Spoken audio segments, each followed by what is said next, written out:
A lot to grow on from the first 7 attempts, really the first, I think, 4 or 5 drives. A lot to grow upon. Obviously, we need to start faster, get things going earlier, but I think it was good to see the whole offense just kind of rebound a little bit and get things going. Have you always been somebody who wants to get into a rhythm early, and have you been able to detect anything that maybe you can switch up to get there a little quicker? Yeah, I think the biggest thing is just finding completions early on, getting yourself going, and I think it's honestly just a mental thing, not trying to feel the game out, just going in, and if Coach A calls a shot early on, take the shot if it's there.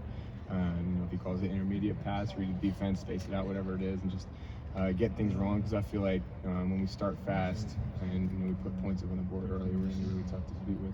How does the game change for you from like the first quarter to the second quarter to the third quarter? Because obviously you played better as the game went on, but is there something that changes throughout the game? Better feel? Like, what is there anything to point to? Yeah, I think you just kind of get into a little bit of a rhythm, I think, early on, just as an offense, and I think I wasn't necessarily helping, but we were just choppy, and we really never got into a rhythm. I feel like every single time we would take 2 steps forward, we'd take a step back, and it's hard to move the ball, especially early on when you're playing behind the sticks and you're in those 3rd and long situations. It's an uphill battle at that point, so I think we needed to do better on 1st and 2nd down. I needed to do better on 1st and 2nd down, keeping us on schedule, especially early on, because I think we showed in that second half when we were moving the ball early on in the drive and we get things going, we'll put points up on the board. Everybody spent 2 weeks talking about Marv's ankle, and they didn't pay any attention to yours.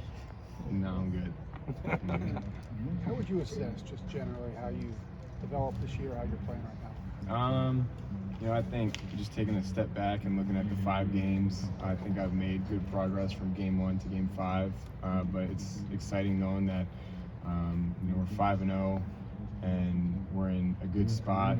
But there's so much for this team and myself included to just grow upon. I feel like we're not even tapped into the potential team that we can be. And so knowing that we have a lot more room to improve and grow upon. It's exciting. You guys use more 12 personnel than you have all season against Maryland. How does that change the look for you, both in the running game and the passing game? Yeah, I think just with our tight ends room, we got really, I think, 3 or 4 guys that can do really good things in the pass game, getting out and running routes, and then also guys that can go in there and block. And so I think that creates a mismatch. If they want to put a linebacker on them, I like that matchup. And then if they want to keep an extra DB on the field, we'll do a good job running the ball. So I think it's just kind of that chess kind of game going back and forth. And that tight end room has done a really good job of being able to do both of those things. Where have you seen G take the biggest steps this year? Yeah, I think G obviously coming over from receiver, I really don't think he ever lost anything in his route running and his ball skills or anything like that. I feel like the biggest thing was just becoming that physical presence on the field, and it takes a while when you play your whole life out in the perimeter, and now you have to put your hand in the dirt. But he's done a great job embracing that. He's one of the toughest guys on the team, and I feel like he really enjoys the dirty work that a tight end does. You ripped back-to-back touchdowns to Marvin. Yeah. Ryan said it was the most comfortable, confident that you've looked in the red zone. Yeah. Do you feel like that too? Do you think that was the most comfortable that you've been in the red zone, and how can you kind of take that forward and learn from that? Yeah, I feel like with both of those plays that he called, got a good pre-snap look at the defense, and then confirmed that post-snap. And obviously Marvin did a great job on both those plays, getting open. And in the red zone, I think nothing's really open. You just have to trust that your guy's going to make a contested catch, and then that's exactly what he did. So I think that was good to kind of see, myself and the whole offense kind of take a step in the right direction in that area, because obviously early on, that was one of the areas we struggled in.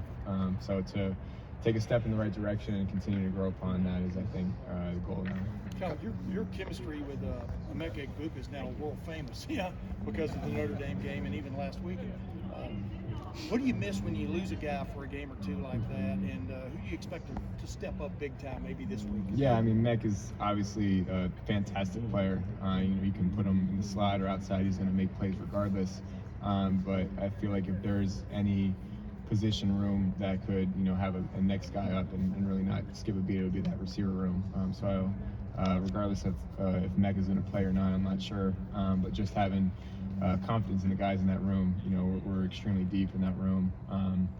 So I think regardless of who goes out there, if he doesn't play, I don't think we'll miss a beat. Is Cardinal Tate basically ready for like a more fuller action? I mean, a more full-time kind of action now? Yeah, What's your take on him? Yeah. I mean, Cardinal's been ready since the day he got here. I mean, he was extremely polished, and obviously spending the last 8 months with Coach Hartline and Coach Day, and kind of shaping up his game. I mean, he's going to be scary good. So I think it's not if, but when for Cardinal, whenever that is, he's going to take off. Kyle, what's your take on two more what's your take questions. on the run game? Any issues in the run game? I mean, I feel like honestly, I think I have a part to do, with that run game. I feel like I have to do better early on and get us ahead of the change, because I think it's tough when, teams either, are anticipating the run because we're not passing the ball well, or if, we're not passing the ball well in early downs and we're behind the chain, 2nd and 10, whatever, and then, it's tough to run the ball in those situations because, you're trying to play catch up. But I feel like it's, at times it's there, and I feel like there's been points throughout the year where the passing game hasn't looked great and the run game has carried us. And I wouldn't say that was necessarily the case on Saturday. I feel like, we were just playing behind the sticks, and so we were trying to pass the ball to make up for it. But I see it in practice every day, like it's there, and I think it's only a matter of time now until this thing really takes off. Kyle, you've thrown Last the ball to Cade a lot this year. Just what has Cade done to make you so comfortable throwing the ball his way? Yeah, Cade is a dog, man. I mean, there's not a thing on that field that he can't do at that tight end position. And so, like I was talking about earlier, I think it just creates a mismatch. And, he's done a great job, I think, of taking that next step as a receiver. I feel like with his route running and his ball skills and just his knowledge of the game, I feel like that's where he's grown the most this past year. I mean, he just looks more comfortable running routes, and obviously when you're playing with a great receiving core, there's going to be some good mismatches with Cade, and I think we've done a good job so far of exploiting them. And quick bonus question, Caden Curry, what is he bringing more and more to the table? Yeah, Speaking of the K's and the K's. Yeah, no, Caden defensively obviously plays with a high motor. I think you guys saw that this past game. Made a few big plays, especially when we needed it on offense when we were struggling a little bit. And then you bring him over to the offensive side of the ball, and anytime he can get on the field and hit somebody, he's all in for it. So you'll see him run down on kickoff and lighten a dude up. I mean, sometimes it doesn't look right seeing a dude wearing number 92 move that fast, but he's doing a great job. All right, Kyle,